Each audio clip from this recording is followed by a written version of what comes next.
అంటే ఈరోజు మనం ఇంకొక పక్కన మన రికార్డులు ఉండవలసిన స్థలం ప్రభుత్వ ఆఫీసుల్లో ఉండాలి. కంప్యూటరైజేషన్ చేస్తే ప్రభుత్వ అధీనంలో ఉండాలి. అలాంటి ప్రైవేట్ వాళ్ళకి అప్పచెప్పేశాడు.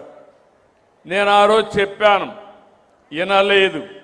అందుకే మీరందరూ గుర్తుపెట్టుకోవాల్సిన ఎన్నికల ముందు నేను ఆ రోజు ల్యాండ్ టైటిలింగ్ యాక్ట్ రద్దు చేస్తానని చెప్పడమే కాకుండా తగలబెట్టాను. పబ్లిక్ మీటింగులో తగలబెట్టాను. వచ్చిన వెంటనే రద్దు చేశాను. మీ భూమి మీ పెద్దలు మీకు ఇచ్చారు, మీ కష్టార్జితం సంపాదించుకున్నారు. మీ భూమి మీద ఫోటో వచ్చి ఎవరు ఫోటో వేశారు? జ్ఞాపకం ఉందా? ఎవరు ఫోటో వేశారన్నాను.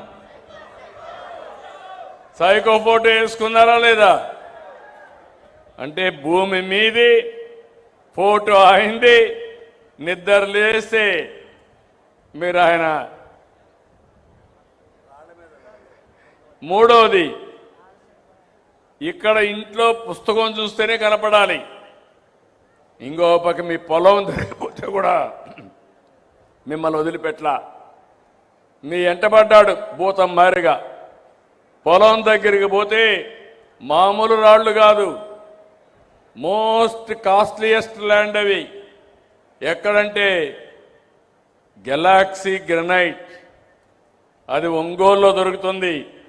అలాంటి గెలాక్సీ గ్రనైట్ 800 కోట్ల రూపాయలు ఖర్చు పెట్టి సర్వే రాళ్లు తయారు చేసి దానిపైన ఆయన బొమ్మ చెక్కుని మీ పొలంలో కూడా మిమ్మల్ని వదిలిపెట్టలా. అంటే ఏం చెప్పాలి నాకైతే అర్థం కాదు. ఈ పిచ్చితనానికి ట్రీట్మెంట్ ఎక్కడుందో నాకు తెలియదు. అడ్రస్ తెలిసే చెప్తే ఆ ట్రీట్మెంట్ ఇప్పించచ్చు వీళ్ళకు.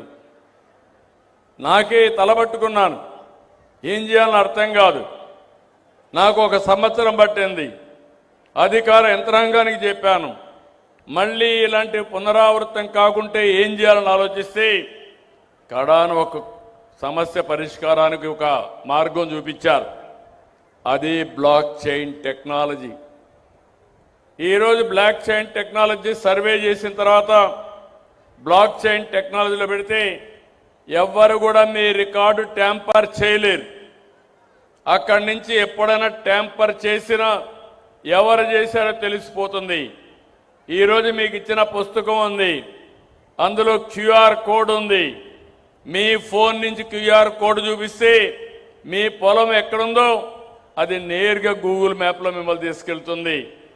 రెండవది, మీరు క్యూఆర్ కోడ్ కొడితే ఈరోజు ఈ క్షణంలో మీ భూమి మీ పేరుతో ఉందా, ఎవరన్నా మార్చేశారా కూడా వస్తుంది.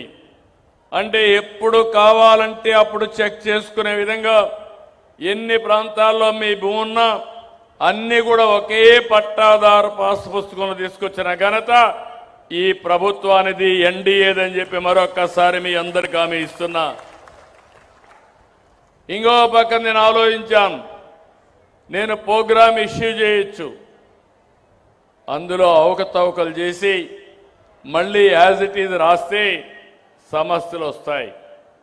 అందుకే మీరందరూ చూడండి, ఈరోజు ఈ కేవైసీ పెట్టాం, రైతును భాగస్వామిని చేశాం. ఇది శాశ్వత పరిష్కారానికి మార్గం. అందుకే నేను ఆలోచించింది, మీరు సర్వే చేసేటప్పుడు మీ సమక్షంలో చేయాలి. అందుకే మీకు సమాచారం ఇచ్చి ఈ కేవైసీ తీసుకున్న తర్వాతనే మీ సమక్షంలో సర్వే చేశాం. సర్వే చేసిన తర్వాత మీకు ఇచ్చిన పట్టాదారు పాస్ పుస్తకం కూడా సెక్యూరిటీ ప్రెస్సింగ్ ప్రింట్లో చేశాం. కరెన్సీ ఏ విధంగా చేస్తామో ఆ విధంగా చేశాం. మన నోట్లు ఉంటాయి, ఆ నోట్లు మారిగిన దీన్ని కూడా చేశాం.